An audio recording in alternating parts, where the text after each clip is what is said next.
Ne tɔgɔ Sidi Mohamed Dambele ne nana bi aw ka château inauguration na Malitel directeur tɔgɔ la n'o ye Abdel Aziz Bidini ye. Malitel hali n'a y'a sɔrɔ an ka baara ye téléphone ko ye nka ni mɔgɔw fana bɛ téléphone ci mɔgɔw bɛ musaka de bɔ o musaka min bɛ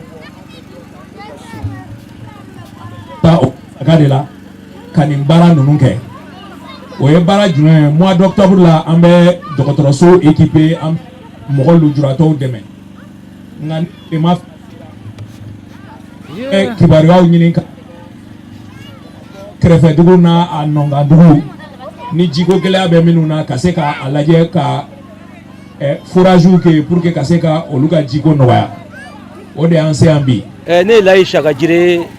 ne ye Binabugu maire Kalabankɔrɔ commune Kati Seki la région de Kulikoro an ka maire central o ye Amadu Cɛkura Jara ye ale tɔgɔ la bi an b'a fɔ k'a fɔ aw bɛɛ bisimila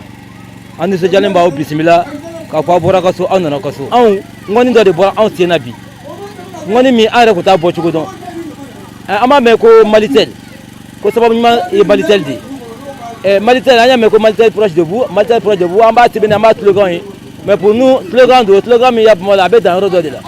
mais an bɛ se k'a fɔ aujourd'hui Malitel est proche de nous. Tɔgɔ Amadu Ɲari Malitel mɔgɔw nana baara min k'anw ye nin ye vraiment a diyara anw ye fo ka dama tɛmɛ. Malitel ye bonya min kɛ nin ye ka da nin hali nin jiko dama kan o ye bonya belebeleba de ye parce que i ye ji di mɔgɔ mɔgɔ ma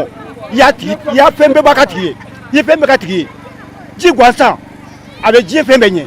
ni ji tɛ yen e bɛ se ka tobili kɛ ni ji tɛ yen e bɛ se ka ko ni ji tɛ yen e bɛ se ka mun de kɛ donc ji ye fɛn ba de ye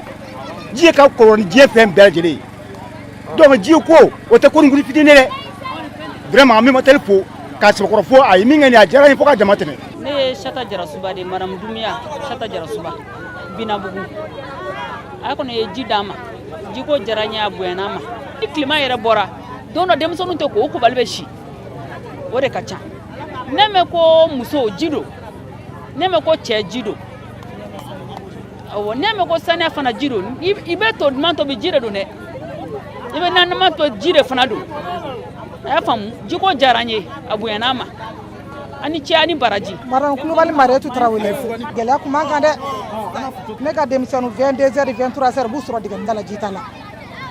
nka ala nana ni faveur ye ɲinan ye château sɔrɔ a diyara n ye Malitel mɔgɔw dantaw la walayi an ka foli b'aw ye yɛrɛ de sabu ni aw sababu tɛ ne b'a dɔn a se tɛ maa si de ye ko n bɛ robinet don n ka so sabu courant t'anw bolo yan. ji minko ɲuman ala k'a di aw bɛɛ ma san caman kɔnɔ nin kɔfɛ aw ni cɛ aw ni baraji.